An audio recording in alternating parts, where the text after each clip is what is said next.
Choro, amamentação, fralda cheia ou cólica. Como identificar o choro e o comportamento dos recém-nascidos? Eu sou a Patrícia, da Dengue de Mãe, e hoje vamos esclarecer algumas das principais dúvidas sobre os recém-nascidos.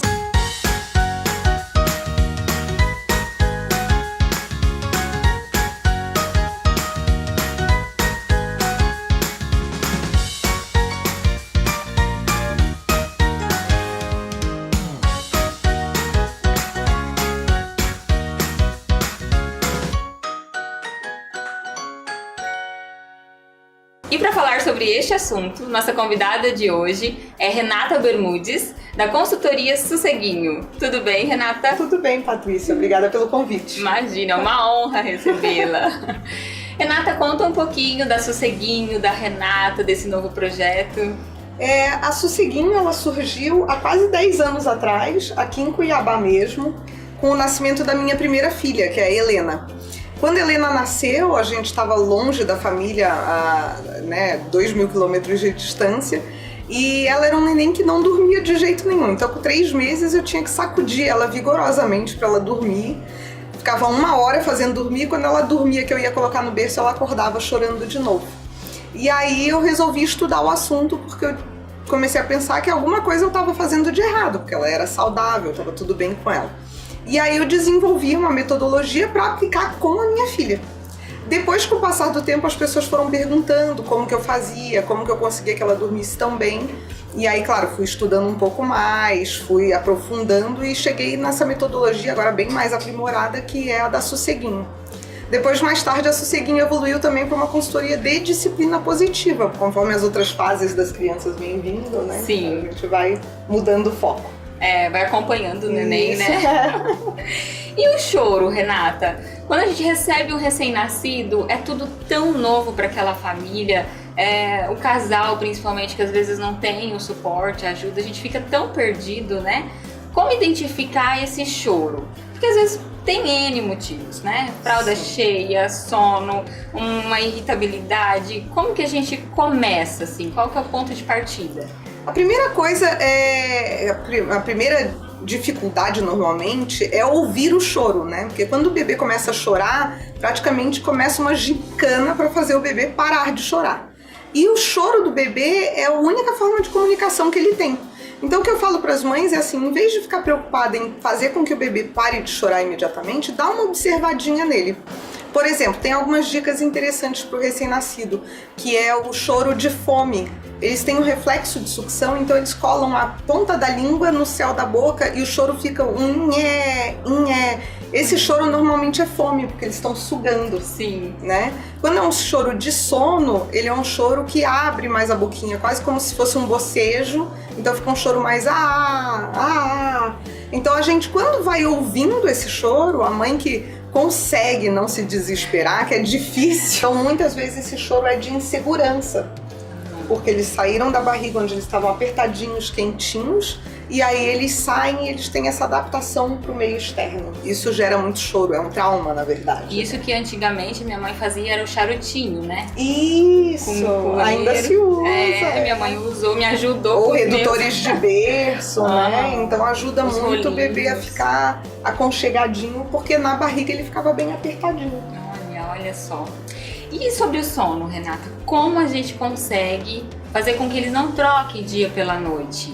Porque isso é tão comum que às vezes a gente muda a nossa rotina para se adaptar à rotina deles. Então, a gente costuma brigar muito contra o neném, né? Que é achar que ele tem que ficar acordado de dia e dormir à noite. Mas na verdade o que ele vai fazer é aos poucos destrocar.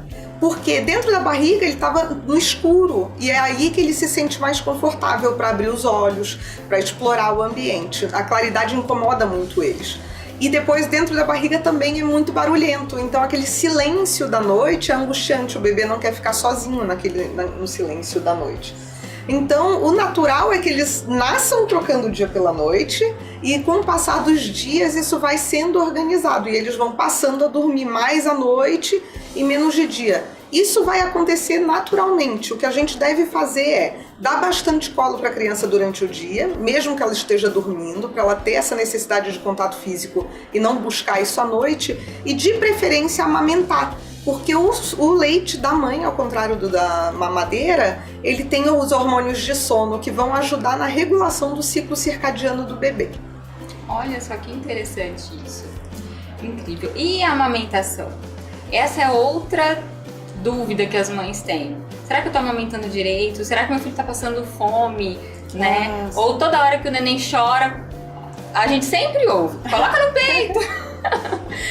Como que a gente pode saber se a amamentação tá sendo suficiente, se não tá, se a pega tá direita, se o choro não é de fome mesmo? A primeira coisa que eu falo para as mães é assim, se tá doendo, não tá certo, tá? Então, se você tá amamentando e tá doendo, procure uma especialista em amamentação, tá? É um dos melhores investimentos que você pode fazer nesse começo, porque a gente acha que a amamentação vai ser muito natural, mas normalmente a gente tropeça um pouquinho na amamentação, tá? Então, muito importante buscar orientação se você está com dor. A outra coisa é não usar chupeta e não usar mamadeira, principalmente nos 2 primeiros meses de vida do bebê, porque é quando a gente está estabelecendo a amamentação e se você usa, cai pela metade a chance de aleitamento materno exclusivo. Para saber se o seu bebê está mamando o suficiente, ele vai, depois das mamadas, ficar satisfeito. Então, se ele dorme depois das mamadas, ou se ele larga e fica com aquela cara assim, né, de satisfação que eles ficam, e se ele está ganhando peso, isso é indicativo de que o aleitamento está sendo suficiente. Tá? A gente não precisa se preocupar muito quanto à quantidade de leite. Os estudos mostram que mesmo mães desnutridas possuem e produzem leite suficiente para alimentar os seus filhos. O que acontece é que o organismo da mãe fica depauperado. Então confia nisso, a não ser que você tenha um problema orgânico, uma cirurgia de seio, alguma coisa, aí é bom dar uma investigada, ver se está tendo algum probleminha ali. Entendi. E para finalizar, que dica que você daria para os pais, principalmente os de primeira viagem, que estão para receber esses pequenos em casa, assim? Qual que é os principais pontos que você daria para ajudar essas famílias? Olha, a principal coisa é você estar naquele momento, tá? Então, assim, não fica pensando assim, daqui a 6 meses eu vou voltar a trabalhar, como vai ser se não pegar mamadeira, como que vai ser se não comer. Vive aquele momento, porque a cada 15 dias o bebê muda tanto, que não adianta você ficar prevendo o que vai acontecer mais pra frente, tá? Essa tranquilidade de estar naquele momento, se chorou, vai lá e atende, não fica pensando quanto tempo eu tô aqui, e eu sei que isso é muito difícil, tá? Mas é o segredo de você passar por uma maternidade mais leve e não se compare, tá? Ninguém conta pra gente o que tá realmente passando, é muito raro. E aí a gente fica achando que nós somos as únicas pessoas no mundo que estão passando por aquela situação. Não é, tá? Todo mundo passa, todo mundo tem... É um exercício psicológico muito grande, essa chegada principalmente do primeiro filho, tá? Então vivam isso, abracem esses sentimentos, não luta contra, de dizer eu não devia estar sentindo isso. Não... Vai vivendo cada dia, um dia de cada vez, que tudo vai dar certo, eles crescem, a gente passa a conhecer, porque quando o bebê chega a gente já ama, mas a gente não conhece, e quando você passar a conhecer o seu filho, você vai saber direitinho por que ele tá chorando, o que tá acontecendo, e na dúvida, dá colinho e fica tranquilo que vai dar tudo certo. Que delícia, né, gente? Renata, e conta pra gente agora sobre a Sosseguinho, pra quem tiver dúvida, acessa onde, busca onde a Renata... Tem um blog, um portal? Isso, eu tenho o site sosseguinho.com.br. Aí lá é possível agendar consultas, tanto por videoconferência quanto presenciais. E tem cursos online, tem o blog, tem várias dicas, tem bastante serviço lá para os pais e mães que estão precisando de ajuda, seja na questão de sono, de rotina ou de disciplina positiva. Essas foram as dicas da Renata, da consultoria Sosseguinho. Então, se você ficou com alguma dúvida, entre lá no nosso blog ou na nossa página, vai estar todos os dados dela. Muito obrigada. E para vocês, muito obrigada por estarem aqui conosco.